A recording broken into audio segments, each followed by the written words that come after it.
Welcome to KB Social Media and Online Advertising Room, where we'll be talking about marketing and advertising 101, how to grow, how to automate, how to run a business in 2021 that doesn't make you want to blow your absolute brains out, but keeps a good number in your bank account. So I am Kyle Berry, owner of KB Social Media and Online Advertising. With me, I have Santiago Lozano, the absolute man of automation, email marketing, and making your business basically run for itself. Thank you, Santi, for joining me. Yeah, of course, man. Glad to be here. We'll be doing these rooms roughly once a day, every single day. So you can switch up the times a little bit, but our real focus is just get the knowledge that we're seeing in our day-to-day lives doing marketing and advertising out to you guys, giving you information and making sure that if you're working hard and you're putting sweat equity into your business, that we're here to help you out and give you the little bit of information that will help move the needle. So where do I get my knowledge from? Where am I from? Again, Kyle Berry, 27 years old. I started doing marketing and advertising in the direct mail world with Valpak, doing everything from billboard advertising, TV ads, radio ads, and direct mail, and finding that the results were just really weren't there like people expected it to be. So I turned to digital advertising about 7 years ago and dove into Facebook ads first. Since then, I've developed an agency. I've worked with clients such as Stella Artois and clients small as mom and pop restaurants, doing media buying, strategic planning, and developing a game plan that will reach out to cold customers, get them engaged, develop a follow-up system to increase conversions of businesses, develop a CRM system or a customer retention system to get their business developing and a list of customers that will increase in lifetime value over time and overall increasing the revenue for the business. So that's my gist. Santi, tell them what you're all about.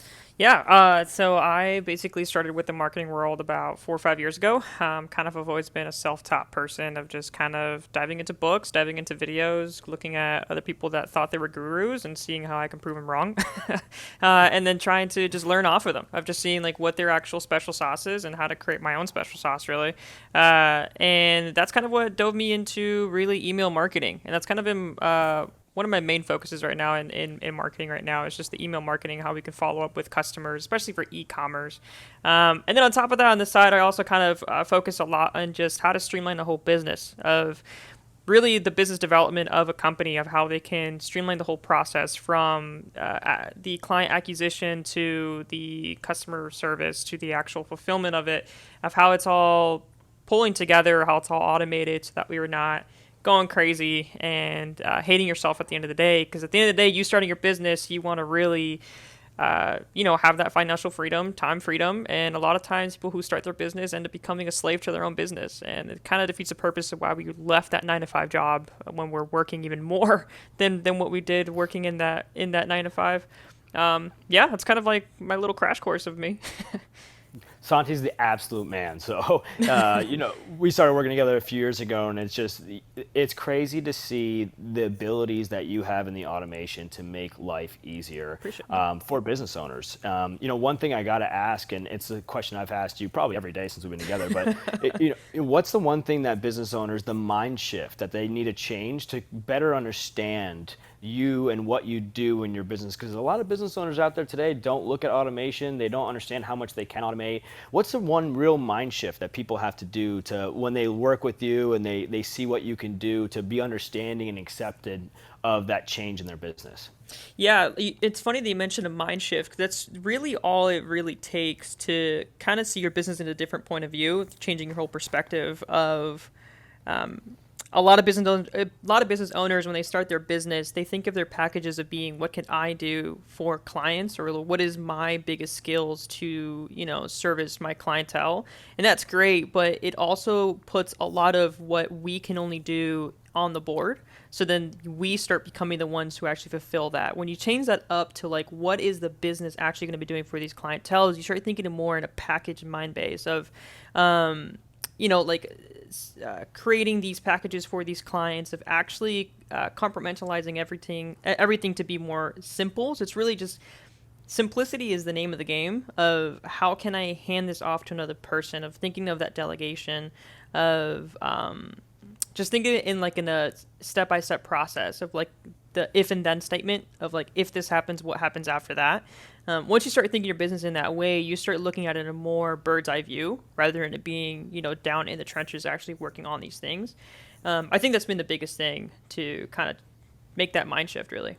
So remember, as a business owner, the big picture, the fact that Yup. you have to look at the overall business that, yeah, you might have started as a service that you were good at, which a lot of people, a lot of business owners do that, right? They're Yeah. so good at their job that they don't want to work for somebody else anymore and they can do it themselves. And that's amazing. That's how it should all start. But moving past that is you have to understand as a business owner, you do everything from the work itself to the invoicing, and you Exactly. have limited bandwidth. Santi, what I really see you doing is making people's bandwidth 10 times, 100 times what they normally are, because you can take what they normally do as an individual and replicate it over and over using these automations without them doing the hands-on work. So you don't have to use any more of your own personal work. Your bandwidth stays the same, your efforts stay the same, but at the end of the day, it's 10 times, 100 times the outreach that you really have because of the automation. So yeah, keeping the big picture. Yeah, for sure. That's really what it comes down to. So just to recap,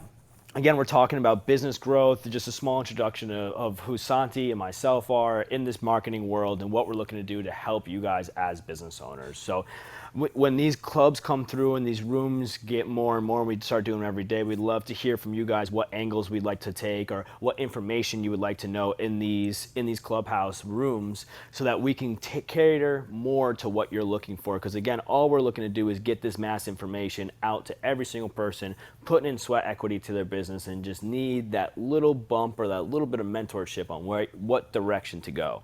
And speaking of that, let's dive into we have 6 tools that we believe every business should have, no matter what, if you are a startup or if you're a multi-million-dollar business, because some people make it large without even having the core aspects in place to make not only their business grow easier, but their life easier within business. So I'll start off. The first and foremost, especially in 2021, what you need is an omni-channel approach. Now, you probably hear this all over the place in marketing and advertising, but really what it's saying is that the consumers in today's day and age are so spread out on Clubhouse, on Instagram, on Facebook, on Pinterest, on Snapchat. Each one of these platforms have their own specific demographic, their own specific way of using it, and their own specific engagement factors that go into place when leveraging each one of these platforms. But you have to understand as a business that your customers are spread out across these multiple platforms, and you need to find out which platforms are really connecting with the consumers the way you want to move the needle of your business. And our next Clubhouse tomorrow will actually dive into this omnichannel approach a little bit more.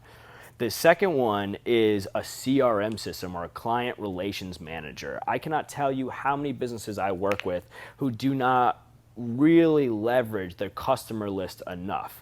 Once your customer buys from you, we talk about this in marketing, and Santi, you probably hear it all the time, like, oh, I need more business, I need more business, I need more business. But it costs 3 times as much to acquire a new customer than to get a returning customer back. Yeah. And a lot of people, it just slips their mind, right? I mean, I don't know why this goes out the window once they start getting slow. People don't turn to that customer list and go, hey, you bought from me before, you want to buy again. But Yeah. a CRM is so important because not only does your actual business value increase as you have a larger customer list, and you can talk to any business broker, they'll agree with me here that your business value when go to sell actually increase with a larger customer list. You also can leverage that customer list for returning purchases, referrals, reviews that will help out with the next consumer's purchase. There is a lot of meat left on the bone of those consumers if they're not even going to buy again. So not only increasing lifetime value of the individual consumer, but there's a lot more leverage there, and we'll go into this into a further Clubhouse as well, because a CRM in my eyes is so important. And the third one for me, the last one for me, is tracking. I don't think people understand how easy it is to implement these tracking procedures, right? Everyone makes a huge deal out of it like it's something crazy. Each platform that you advertise on, Facebook, LinkedIn, Snapchat, they all have their individual tracking code. You can easily use Google Tag Manager to manage it all, or you can just copy and paste these 3 to 4 lines of code and upload it into your header space of your website. If that's gibberish to you, a coder, a developer, anybody can literally do it within seconds. You can watch a YouTube video on how to get it done in seconds, but I'm amazed how many businesses I'm working with that are spending thousands on advertising don't have every tracking mechanism in place. I mean, you need the Facebook pixel trackers installed right away. You need the Google Analytics tracking installed right away. Those two are base bones. Everybody should have that. Even if you're not doing Facebook ads, the Facebook pixel collects so much information on consumers above and beyond every other tracking mechanism because it has the interest factors that Facebook collects, that you need the Facebook pixel on there just so that you can get a little more of a grasp on the consumer data. And we'll go into tracking a little bit more in a further Clubhouse and how to separate the understanding of your tracking from your consumers' cold, warm, and hot engagement factors to really understand how to do advertising to each part of your marketing funnel. And that's probably one of the most important parts of tracking. Santi, what's the 3 tools that you believe every single business should have, even if it's a multi-million-dollar business or just someone that's just starting? Yeah, kind of going kind of sequential of what you were saying. It kind of goes in hand with like email marketing of like the CRM. It's very surprising taking on the clients that I've taken on of seeing how poorly people have their CRM set up when it comes to follow-up sequences, when it comes to journeys, like customer journeys, like especially on e-commerce. There's just bloodlines that you need to have when it comes to client retention, client follow-up, all of that, of bringing those customers back. Like you were saying, I think it's interesting that back in the day, I think the main focus of trying to get business was like mass outreach, of trying to get as many people as possible and trying to get them to buy one product, and then you just focus on getting more and more people. And I mean, yeah, you can focus on that, but it's going to be very expensive, and really your efforts are going to be wasted.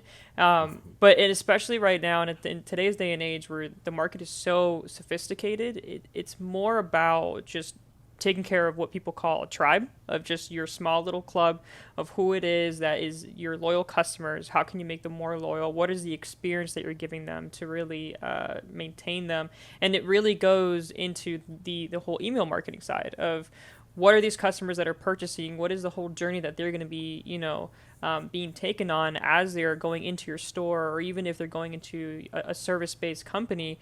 What is it that they're going to be exposed to for them to stay with you, to not go to another competitor or to just phase out?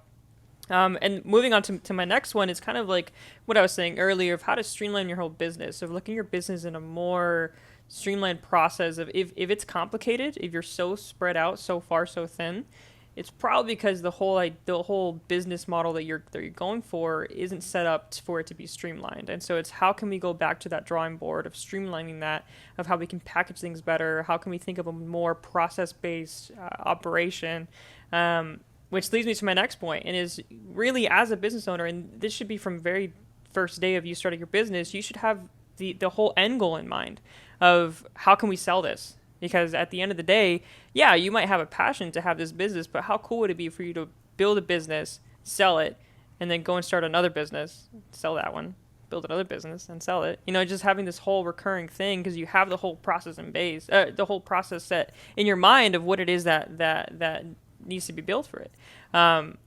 And it's having that mentality of not only having the whole process for your business, but also how can we sell this off? How can this be easily handed off to someone else? And then being able to take it on without needing to know the whole spider webs that you have just created, because it's so process-based, so streamline-based. That's kind of been my big 3.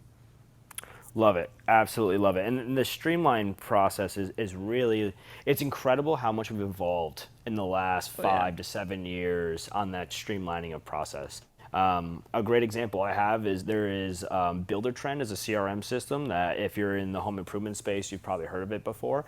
But that system itself, I know individuals that live outside the country that run multiple franchises for roof construction around the U.S., leveraging just that CRM system to do absolutely everything for them, from customer acquisition to follow-up for conversions on leads to closing the consumer, sending invoices, doing absolutely everything. It's amazing how hands-off we can really be with a business once you have the knowledge to put it all out on paper, right? That's the biggest thing. So absolutely love it. Those are the 6 tools that we believe every business should need. It's an omni-channel approach, a CRM, tracking mechanisms in place, making sure your email marketing is set up correctly, that you streamline your processes and you build your business to sell, right? Building your business to sell will give you the ideology of making it so that you you're not the sole proprietor of everything that happens within the business, which will allow your bandwidth to expand. Absolutely love it. So that's about all we have for today. Our next one will be at 2:30 tomorrow Eastern Standard Time. We're going to be discussing the omni-channel approach of how to grow your business in a much easier way by leveraging which platforms work best for you, and then leveraging the automation that Santi will talk about, so you don't have to individually post on each one of these platforms. So it's easier for you. You're reaching out to the consumer base that you want, and we're going to show you a full game plan tomorrow of how to do this for any type of business so that you feel comfortable reaching out to your consumers and you're not banging your head against the wall trying to get all these posts out. Sweet, Santi, man. thank you so much for joining me. We're going to be doing this every single time. It's basically be the Santi and Kyle show moving forward. So we might have a few guests on here and there. And if anybody would like to join, please message us. Follow our page here. We'll be posting these events up regularly. And we're looking forward to having you guys on the next Clubhouse Talk.